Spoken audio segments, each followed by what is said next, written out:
This morning, we are in the second week of our sermon series on God and beauty.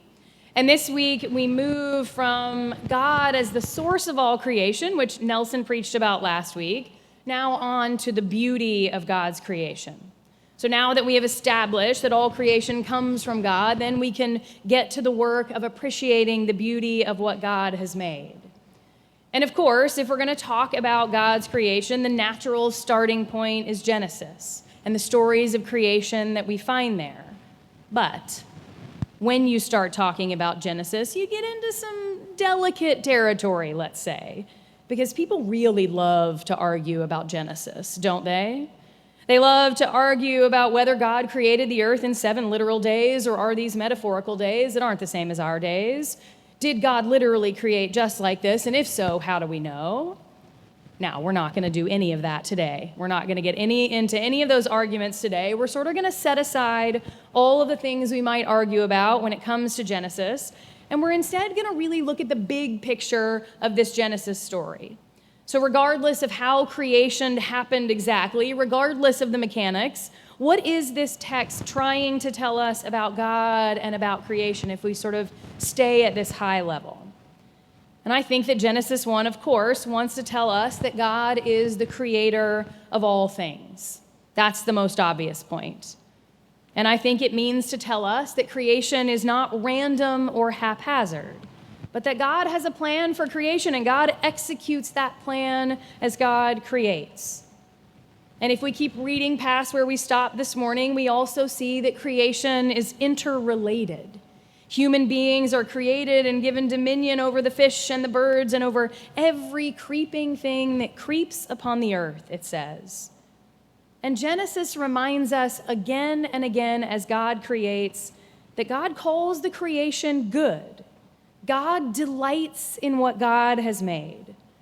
So this is our starting point. This is our baseline. God creates, and what God creates is good. Then we might say, well, what's the point of all of this beauty? What's it for? Why does God create and call it good? And of course, we have to remember that God does not have to create anything. God chooses to create out of love and joy, and so creation is yet another demonstration of God's love. But if we're really looking for the why, I think that the best place to turn is then in the Psalms. Because it's the Psalms where we find all of this talk about the beauty of God's creation and creation giving praise to God. The rivers clap their hands and the mountains and the trees sing for joy. This is what we find happening in Psalm 19. The heavens are telling the glory of God, and their praise extends to all the earth, even to the very end of the world. All of creation sings praise to God. John Calvin calls the world the theater of God's glory.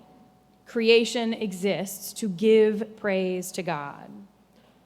But we don't stop there, because from there, then the Psalms move to us, to people of faith. And what the psalmists do, what people of faith do, is that they echo what creation does. So they look at the beauty of creation and what God has made, and they respond with their own praise and their own gratitude and their own awe. So just like the rivers clap their hands and the mountains and the trees sing for joy, so do we. This is what creation is meant to do for us and for our faith. The beauty of creation, it isn't just beautiful for its own sake. Creation is beautiful so that it might point us to God. Creation is beautiful so that we might look on it, and then gratitude and joy and awe are drawn out of us by what God has made. So then the beauty of creation becomes a part of our faith, because it points us to God, it draws us to God, and so this is why God creates. Psalm 104, that was in our call to worship for this morning, tells us that God doesn't just create good things in order it to be just for basic sustenance.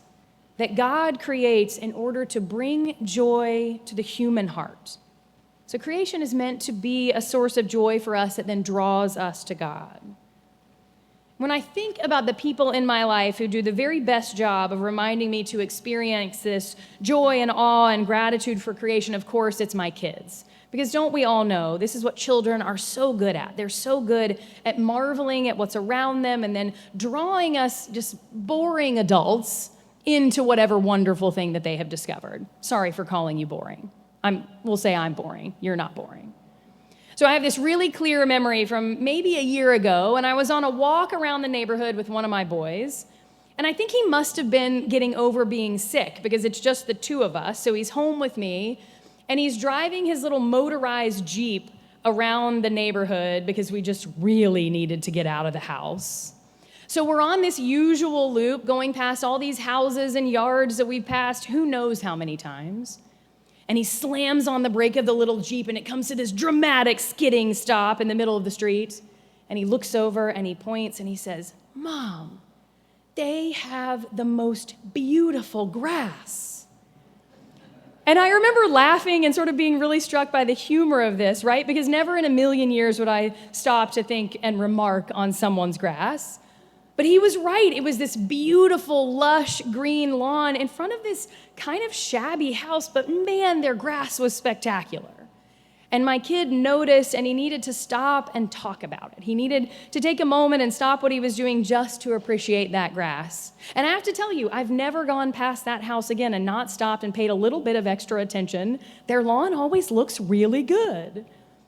And so if we think about our own relationship between the life of our faith and God's creation, I think that this is it, that the beauty of God's creation is supposed to stop us in our tracks like that Jeep skidding to this really dramatic stop.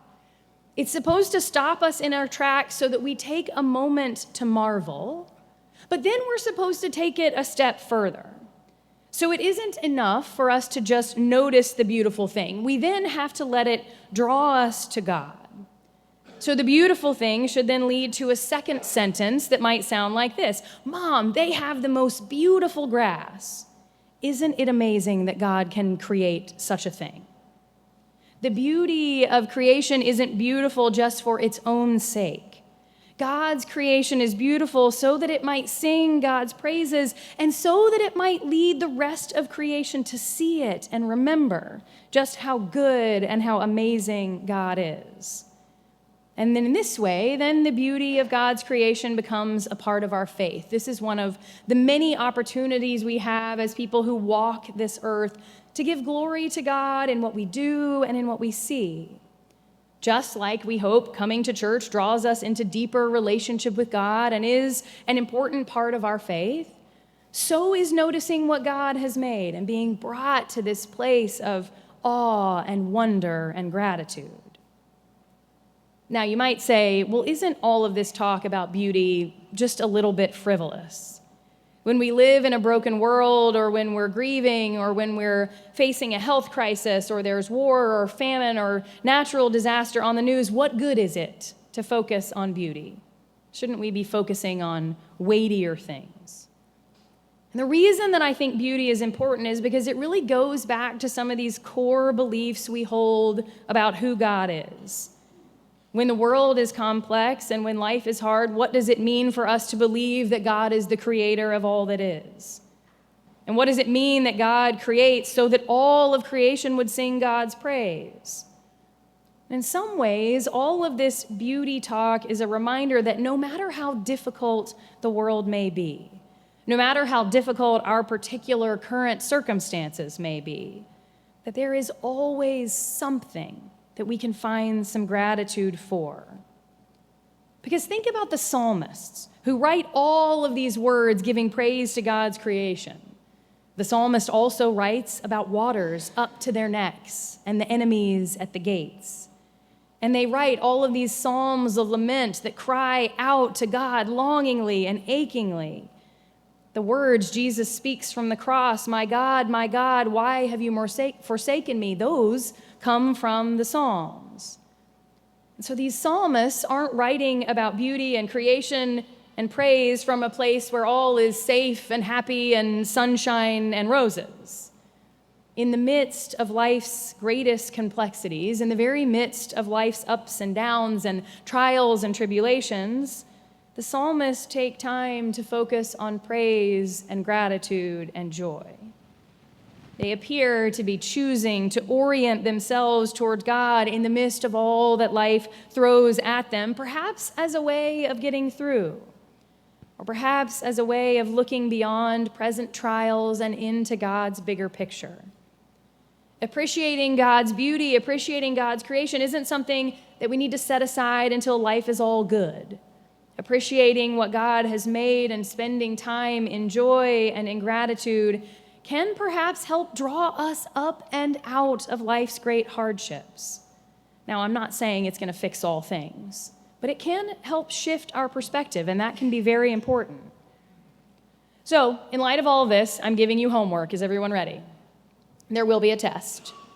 There's a book that's called the Psalms. It's about the Psalms. It's called Open and Unafraid, The Psalms as a Guide to Life by an author named W. David Taylor. And in it, he has a chapter that's all about these creation psalms, and he tells a story about a game that he plays with his wife when they travel. So the game calls for one person to point out some object in nature that they see, and then the other person has to say what they think the object says about God and why. So he talks about playing this game on a hike, and so he points, this is an example, he points to a bit of moss, and his wife says that this reminds her of the gentleness of God. And then she goes on to explain why. So, this is your homework. I want you to play the game. And you can play it by yourself if you want. You can point out the thing and then answer it for yourself if you want to. But the point of the game isn't that we just admire creation and think about how beautiful something is, but that we then take things a step further and we let that beauty connect us to God. So one of my sons is currently obsessed with birds, and he's always yelling aggressively from the back seat about what he sees. Mom, I saw an eagle, an osprey, a vulture, whatever it is. It's loud and it's aggressive. And I really can't wait this week to ask him what the bird he sees tells him about who God is. So this is your homework, to admire some beauty and then to allow that to be a part of the theater of God's glory and to teach you something about God. And I want your reports back. I want to know what you see and what you think these things show you about who God is. So feel free to text me, email me, call me. I want to know how this game plays out in your life this week. Friends, may all of the beauty that surrounds us continue to sing God's praise. And may we join in the singing too. May we feel wonder and joy and gratitude for all that God has made. To God be the glory. Amen.